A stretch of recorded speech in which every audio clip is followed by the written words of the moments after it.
Hello everyone, welcome to the channel. So today I thought to take a topic of history for all of you because कई बार आप लोगों को problem आती है history याद करने में.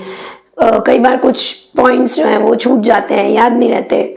तो मैंने सोचा कुछ उसको थोड़े डिफरेंट तरीके से मैं शायद आपको एक्सप्लेन करूं तो आपको याद रहे, इसलिए मैंने टॉपिक लिया है that is of chapter 2, that is the important chapter.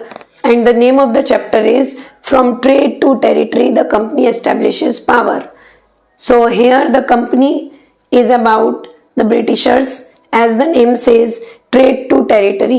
Trade से लेकर territory तक. Trade का क्या मतलब होता है? Selling and buying of goods. तो हमने 7th स्टैंडर्ड में भी किया है कि ब्रिटिशर्स जब आए थे, लास्ट एंड था हमारा कि ब्रिटिशर्स आ गए हैं और वो क्या करने आए थे, मेन पर्पस उनका क्या था, ट्रेड था.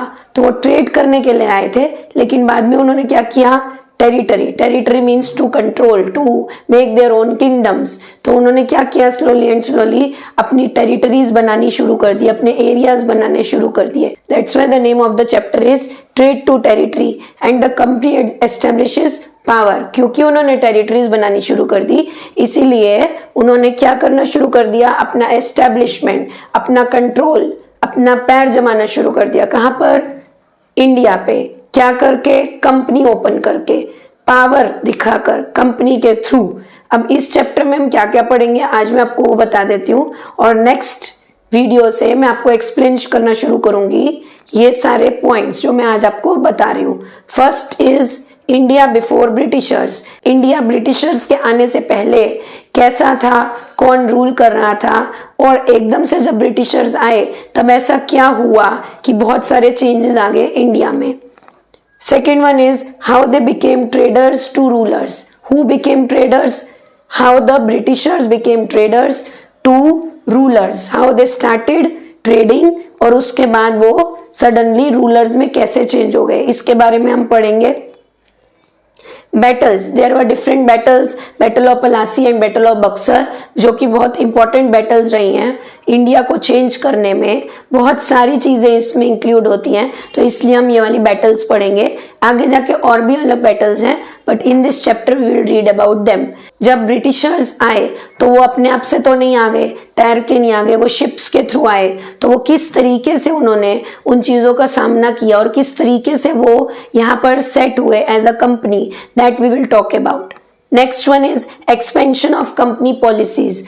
अब एक्सपैंड एकदम से तो नहीं होता है, एक्सपेंशन धीरे धीरे होता है. और उन्होंने क्या किया, क्योंकि उन्होंने कंपनी खोल दी थी, तो कंपनी में हमेशा कुछ पॉलिसीज होते हैं, कुछ रूल्स होते हैं, कुछ रेगुलेशंस होते हैं जो कि हर किसी को फॉलो करने होते हैं. अब इन्होंने भी अपनी खुद की कुछ पॉलिसीज तो बनाई एक्सपैंड करने के लिए अपना रूल. कहीं पर वो चली, कहीं पर वो नहीं चली, तो उस हिसाब से हम इस टॉपिक को पढ़ेंगे. Different policies that they have made were the subsidiary alliance, हम ये पढ़ेंगे कि ये क्या होता है. Next one claim to paramountcy, that also we will talk. And doctrine of lapse, वो भी हम पढ़ेंगे. ये सारी पॉलिसीज उन्होंने अप्लाई की थी अपना रूल और अपनी कंपनी को एक्सपैंड करने के लिए. Let us move to the next point, war with Tipu Sultan. उन्होंने कई सारी वॉर्स की थी, जैसे कि मैंने आपको यहाँ पे बताया, बैटल्स की हैं, बाद में वॉर्स हुई टीपू सुल्तान के साथ और ऐसे कई सारे रूलर्स के साथ, ताकि वो अपना कंट्रोल कर सकें. इनसे पहले मुगल रूलर्स थे, वो हमने पढ़ा है कि लास्ट जो रूल कर रहे थे वो मुगल रूलर्स थे, औरंगजेब और कई सारे ऐसे रूलर्स. तो धीरे धीरे इन लोगों ने अपना कंट्रोल जमाना शुरू कर दिया इन पे. Next, setting up new administration. उन्होंने किस तरीके से अपना खुद का एडमिनिस्ट्रेशन, अपना खुद का ऑफिस, अपनी खुद की कंपनी सेटअप की इंडिया में, that we will talk about. And the last one is about the conclusion. इन सब से क्या रिजल्ट मिला, क्या रीजंस रहे और आगे किस टाइप का उनको प्रॉब्लम्स फेस करनी पड़ी, इंडियंस को प्रॉब्लम फेस करनी पड़ी, that all we will talk about in the next video. So watch out the next video also. Thank you for supporting and thank you for watching. Always keep smiling. Bye bye everyone.